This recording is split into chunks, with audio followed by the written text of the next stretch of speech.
अस्सलाम वालेकुम। उम्मीद है आप सब खैरियत से होंगे। आज फिर आपके सामने एक अच्छी सी मज़ेदार सी जल्दी से बनने वाली रेसिपी लेकर हाज़िर हुई हूँ। आज हम आलू गोश्त बनाएंगे, जिसके लिए मैंने आधा किलो यहाँ पर मटन ले ली हूँ। बकरे का गोश्त है ये। और यहाँ पर मैंने, क्योंकि ये आलू गोश्त बन रहा है, तो यहाँ पर मैंने 2 आलू कट करके इसे यहाँ पर रख दी हूँ पानी के अंदर, ताकि जो भी इसका एक्स्ट्रा स्टार्च है वो निकल जाए। और इसके लिए बहुत आसान रेसिपी है, बहुत ही कम मसालों में बनने वाली है। क्योंकि कभी कभी क्या होता है कि जब हम किचन में रोज़ाना हम अपनी कुकिंग करते हैं तो बहुत सारी चीज़ें ख़त्म हो जाती है और हमें बहुत जल्द कुछ बनाना होता है। तो ये बहुत आसानी से बनने वाली रेसिपी है। इसके लिए बहुत ज़्यादा मसाले आपको नहीं चाहिए होंगे। जो कुछ भी मैं यहाँ बता रही हूँ, आप उसी तरीके से बनाइए और आप देखिएगा कि बहुत लजीज ये रेसिपी बनती है आलू गोश्त की। तो बहुत आसान सा तरीका है इसका और बहुत आसान से मसाले हैं यहाँ पर, तो मैं आपको बता रही हूँ। आप देखिए यहाँ पर, तो यहाँ पर मैंने जो है 1 टीस्पून सॉल्ट ले ली हूँ। सॉल्ट आप हमेशा अपने टेस्ट के मुताबिक कम या ज़्यादा कर सकते हैं, लेकिन यहाँ पर मैंने 1 टीस्पून ले ली हूँ अभी फ़िलहाल। अगर मुझे और चाहिए होगा तो मैं ज़रूर डालूँगी। और फिर यहाँ पर मैंने 1 टीस्पून जो है चिली पाउडर ले ली हूँ। 1 टीस्पून जो हल्दी है वहाँ पर। और यहाँ पर 1 टीस्पून जिंजर पेस्ट है, 1 टीस्पून गार्लिक पेस्ट है। और यहाँ पर मैंने 1/4 टीस्पून जो है गरम मसाला ली हूँ, क्योंकि ये आधा किलो गोश्त है तो इसमें बहुत ज़्यादा गरम मसाला हम नहीं डालेंगे और खड़े मसाले भी नहीं डालेंगे। ये बहुत आसान से बनने वाली रेसिपी है और आप ज़रूर इसे इंजॉय करेंगे जब आप बनाएंगे इसे। फिर यहाँ हम देखेंगे कि यहाँ पर मैंने एक बड़ा सा टमाटो ले ली हूँ, उसे मैंने लिक्विडाइज कर ली हूँ फूड प्रोसेसर में।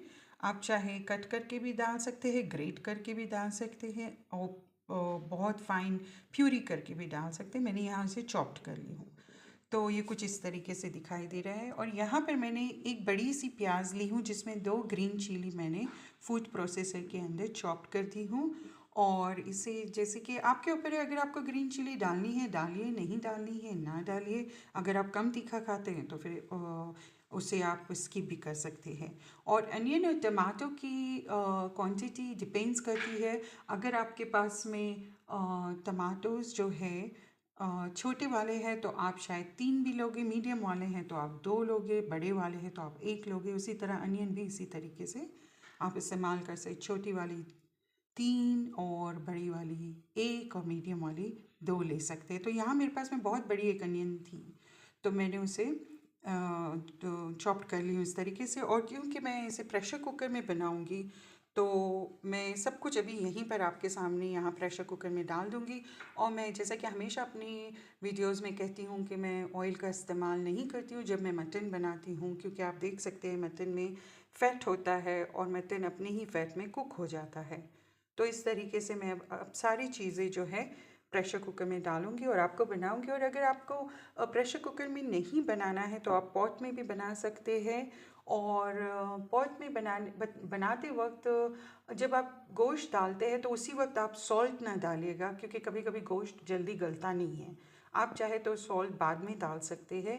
और अगर फिर भी ना गले तो आप फिर टेंडराइज डाल सकते हैं और उसको 1 घंटे तक पका सकते हैं या आधे घंटे तक पका सकते हैं। और डिपेंड करता है आप मटन में भी कौन सा गोश्त, कौन सी साइड का गोश्त इस्तेमाल कर रहे हैं। जैसे कि बहुत ज़्यादा बोन्स है या फिर बहुत ज़्यादा फैट है, ये सब आप पे डिपेंड करता है कौन सा गोश्त आप इस्तेमाल कर रहे हैं।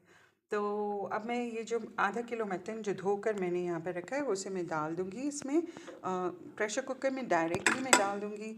और उसके बाद में सारे मसाले मैं इसी में डाल दूँगी और इसे मैं प्रेशर कुकर वो कर दूँगी, लगा दूँगी, ताकि, और इसे मैं अभी तो आलू मैं इसमें नहीं डालूँगी। पहले मैं इसे 4 सीटियों तक इसे प्रेशर कुकर में बनने दूँगी और उसके बाद में 2 आलू डाल के 2 सीटियाँ और लगाऊँगी उसे मैं, और 2 सीटियों तक बनने दूँगी। तो ये जो मसाले मैंने आपको बताई थी, आप देख सकते हैं, हल्दी और चिली पाउडर और यहाँ पर जो है सॉल्ट और गरम मसाला, ये भी मैं इसमें डाल दूँगी बिल्कुल से।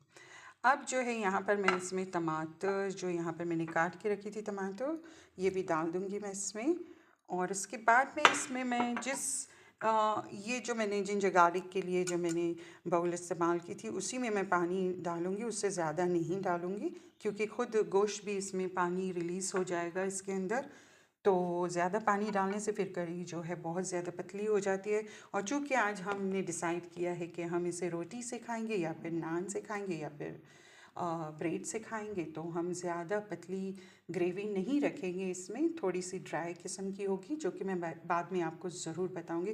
तो ये सारी चीज़ें अब मैंने इसमें अनियन जो मैंने चिलीज़ के साथ ग्राइंड करके रखी थी वो भी मैंने इसमें डाल दी हूँ।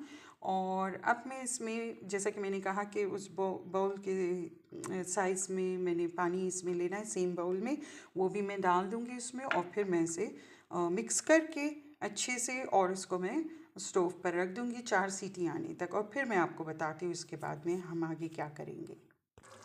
जैसा कि मैंने आपसे कहा था कि मैं आपको 4 सीटियों के बाद ये गोश्त दिखाऊंगी, करी दिखाऊंगी आपको। तो ये कुछ इस तरीके से अभी तैयार हुई है। और अब मैं इसमें आलू डाल दूँगी, जो कि मैंने आपसे कहा था कि 4 सीटियों के बाद मैं इसमें आलू डालकर और इसे और 2 या 3 सीटी तक पकाऊंगी। और इसे मैं फिर आपको इसका फ़ाइनल लुक बताऊंगी, क्योंकि अभी इस करी को और ज़्यादा पकना है, इसकी अच्छे से भुनाई होगी। जैसा कि मैंने कहा है कि मैं इसमें थोड़ी सी थिक ग्रेवी रखूँगी ताकि हम इसे नान, रोटी या फिर पराठे से खा लें या फिर ब्रेड से खा लें, ठीक है।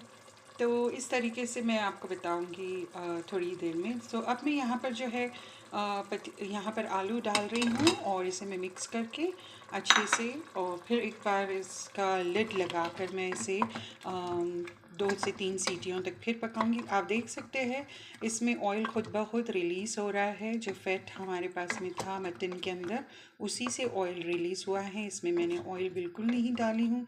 तो आप देख सकते हैं कि इसमें ज़्यादा ऑयल नहीं है और अभी इसकी ग्रेवी कुछ इस तरीके से थोड़ी सी पतली सी है। और मैं आपको इसके बाद बताऊंगी जब मैं इसे भूनूंगी। तो अभी फिर मैं वापस इसे लिड लगा के 2 से 3 सीटियों तक पकाऊंगी इसमें। और कलर तो माशाल्लाह बहुत अच्छा आया है। यहाँ जबकि मैंने कश्मीरी मिर्च का भी इस्तेमाल नहीं की, नॉर्मल सी पिसी हुई मिर्ची थी, लाइक चिली पाउडर था, वही इस्तेमाल की हूँ। और आपको अभी मैं बाद में थोड़ी देर में इसका फ़ाइनल लुक बताऊँगी। तो इस तरह हमारी आलू गोश्त की रेसिपी तैयार है। ये डिश तैयार है खाने के लिए। आप इसे अब रोटी से खा सकते हैं, तंदूरी रोटी के साथ खा सकते हैं, और या फिर आप इसे नान या फिर पराठा जैसा भी आपको इसे खाना है वैसे खा सकते हैं आप। और यहाँ पर मैं आपको थोड़ी सी ग्रेवी को चला कर बताऊँगी। अब इसमें देखिए आप बिल्कुल पानी नहीं है, ये पूरी तरह सूख चुकी है, क्योंकि मैंने कहा था कि मैं थोड़ा सी बहुत कम ग्रेवी रखूँगी इसमें। आप चाहे तो ज़्यादा भी रख सकते हैं, आपके ऊपर है, लेकिन मुझे आज ग्रेवी इसी तरीके से चाहिए थी क्योंकि हम इसे रोटी से खाने वाले हैं।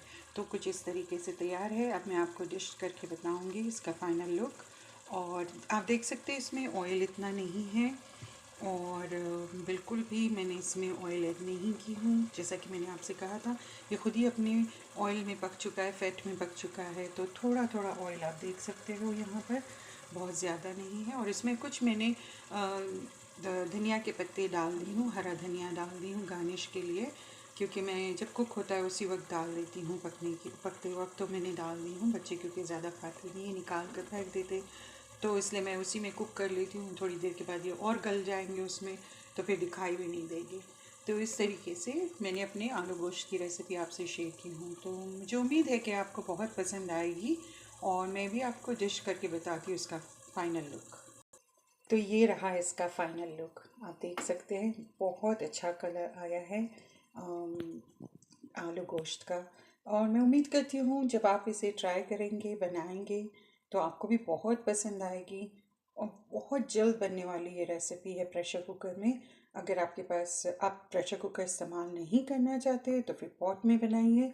ये होता है कि प्रेशर कुकर से थोड़ा वक्त कम लगता है और जल्दी से खाना भी तैयार हो जाता है, मगर जैसा आपको चाहिए आप उस तरीके से बना सकते हैं। तो ये है मेरी आलू गोश्त की रेसिपी आपके साथ, और इंशाअल्लाह उम्मीद करती हूँ आपको बहुत पसंद आएगी। आप इसे ज़रूर ट्राई करना। तब तक के लिए अस्सलाम वालेकुम।